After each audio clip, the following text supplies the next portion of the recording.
అరటాకుపై ముళ్ళు పడినా, ముళ్ళుపై అరటాకు పడినా, అరటాకుపై ముళ్ళు పడినా, ముళ్ళుపై అరటాకు పడినా, అరటాకుకి మరి మోసం.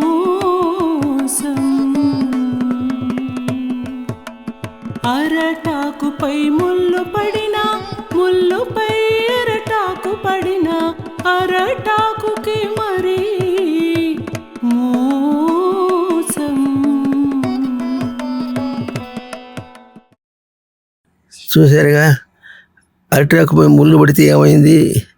అరటాకే చిరిగింది.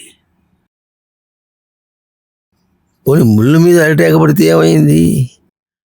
అరటాకే చిరిగింది.